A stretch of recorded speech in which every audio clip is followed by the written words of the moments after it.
Welcome to the SDA Housing Podcast, brought to you by NDIS Property Australia. Before starting this episode, we need to provide a general disclaimer. Information contained in this podcast is general in nature only. It does not take into account the objectives, financial situation, or needs of any particular person. You need to consider your financial situation and needs before making any decisions based on the information in this podcast. And you should consider seeking independent and professional advice for your personal circumstances. All right, let's begin. Hello everyone, my name is Debbie from NDIS Property Australia, and you're listening to the SDA Housing Podcast, a show that explains, highlights, guides and brings awareness about all things SDA in this ever-changing NDIS world. Today I have Maddie from the office with me. Hi Maddie. Hi everyone, I hope we're well. So Maddie, today we're going to be talking about some recent changes, the most recent changes that have come out from the NDIS that went into effect last week on the 3rd of October. Do you want to run us through what those changes are? Yeah, of course. So just a basic overview. One of the main things that's happening is that there has been a bit of a change that I guess is causing a little bit of concern, and I can see the concerns, but the NDIS are changing a few things around as far as participants can only spend NDIS funds on things that are in the approved list of NDIS supports that can be found on the NDIS website.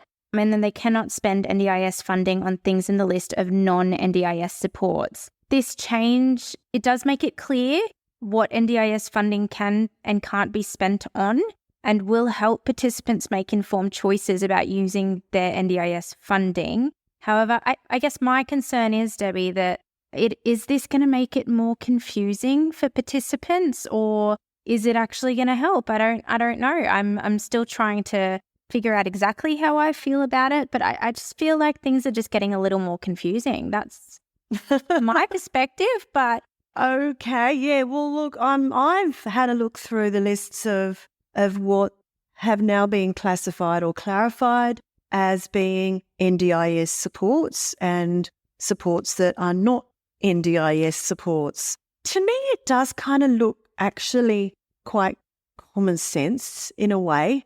I guess anything in general that you would have to spend money on in your life anyway, anyone would, such as day-to-day living costs of accommodation, food and groceries, clothing, alternative and complementary therapies, school education, employment, transport costs that anyone would incur in their normal day-to-day life are not an NDIS support. And to me, that seems fair. That seems probably quite as it should be. Whereas I'm looking through the list of what is an NDIS support, and to me, this is all the sort of stuff that I recognise anyway as being NDIS supports. Do you want to maybe just run through that list of all of the different supports that are classified as funded NDIS supports? yes. So we've got accommodation assistance or tenancy assistance, assistance animals, the funding to provide for those assistant animals, assistance in coordinating or managing life stages, transitions and supports, assistance to access and maintain employment or higher education, assistance with daily life tasks in a group or shared living environment, assistance with travel or transport arrangements, assistive equipment for recreation, assistive products for household tasks, assistive products for personal care and safety, communication and information equipment, community nursing care, customised prosthetics that includes orthotics, daily personal activities, development of daily care and life skills, disability-related health supports, early intervention supports for early childhood, exercise physiology and personal wellbeing activities, group and centre-based activities, and much, much more. Of course, you've got your support coordination, specialised driver training, vehicle modifications, vision equipment, therapeutic supports. There's lots of things on this list. And then another good thing I did notice is in the document that says supports that are NDIS supports, even if there's stuff in the supports that are not NDIS supports, there is potential to still access those supports in there with the right evidence and reports from your health practitioners. So that is a good thing. It doesn't mean that, it's an absolute no. It just means that you need to, again, and same as always, you need to collect the correct evidence from your occupational therapist, speech pathologist, whoever it may be, in order to receive those supports.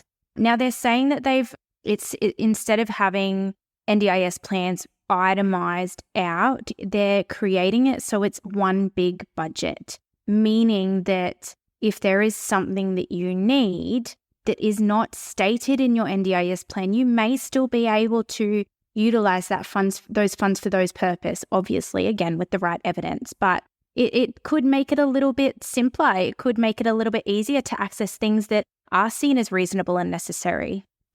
Yeah. Look, that's the way I've looked at this when I just had a brief overview of everything that's come out.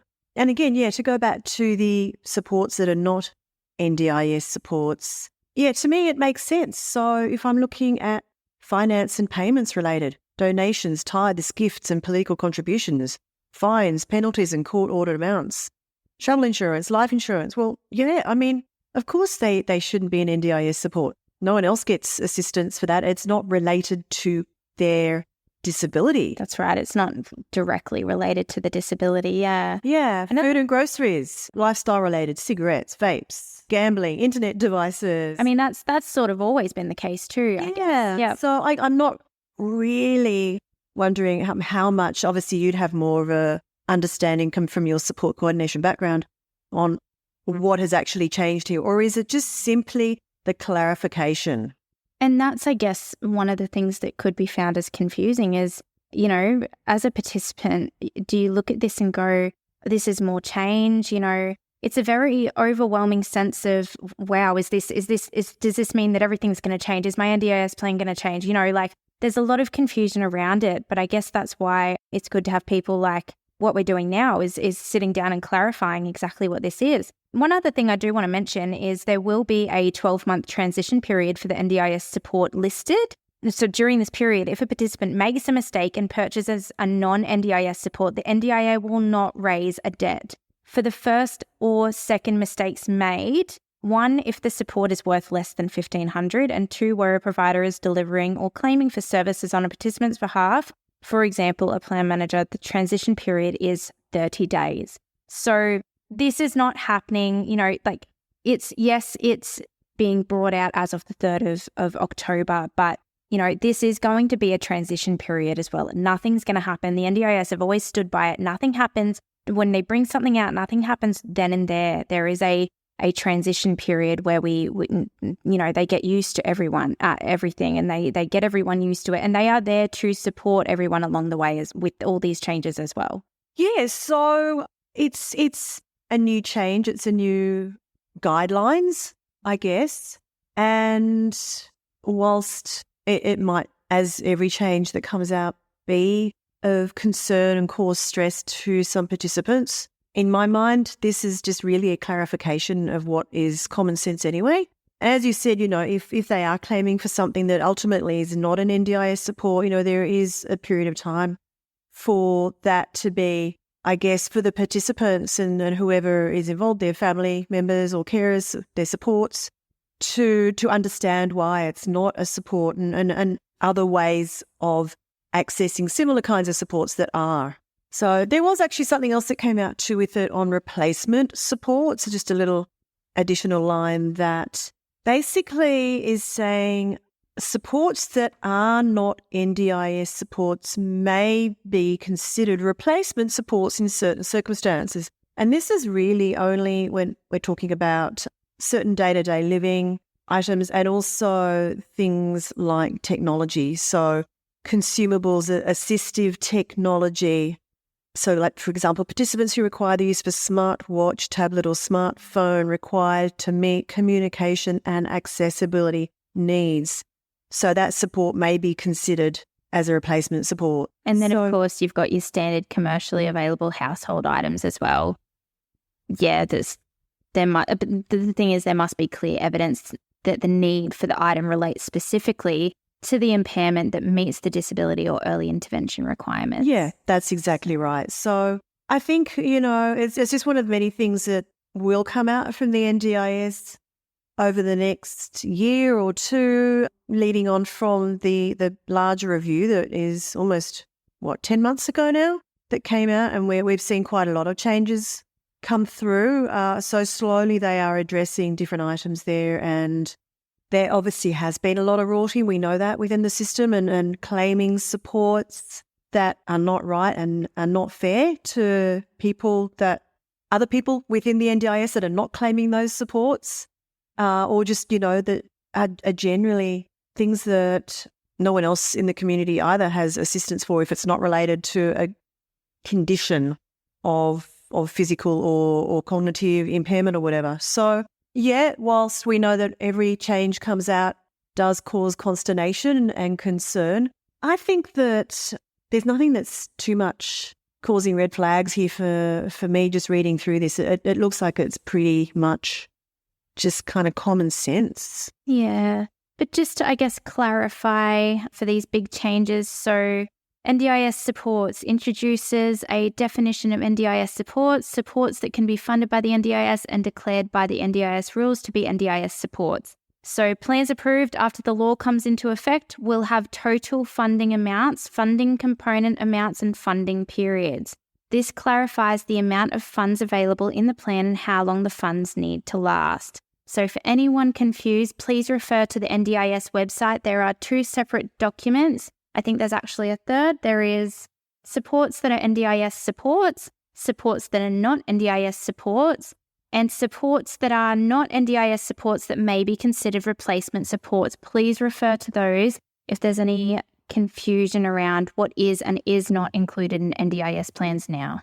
Yeah, and I guess just to wrap up, you did talk about the funding has changed in terms of it being a lump sum now. We've delved into that concept in the past, following on from the NDIS review last year, and how it may ultimately relate to care funding, SIL funding and SDA funding. And I guess this is what we did foresee, that participants, rather than having specific items and specific supports being individually funded, they do have more flexibility and ability to change their funding up as they see fit. Yeah, and I guess one big thing to remember now that this change is coming into place, plan managers and support coordinators are going to be heavily relied on, in my opinion. It's, we've got to be able to stick to the budget within that 12 months and not go over or under. Someone's got to be able to keep track of how that spending is going. And how does that fit in with the whole NDIS the review recommendation that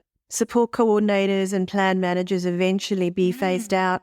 That's right. And taken over by navigators? That's right. That's again, yeah, that's what I'm thinking as well, Debbie. All right. Yeah. Well, tune in. Next time we might cover that topic. I don't know. Yeah. So, as always, lots of changes going down in the NDIS world. We do try to keep on top of them. So any last thoughts, Maddie? No, but I hope everyone has a lovely week. Absolutely. Okay. Well, thank you. And we'll see all you guys next time. Thank you. Bye. We hope you enjoyed this episode. Please make sure you are subscribed and following us so you can keep in the loop with all of our upcoming episodes. We would really appreciate it if you could leave us a 5-star rating, a written review, and to share this podcast with those that could benefit. Until next time, catch you on the next episode.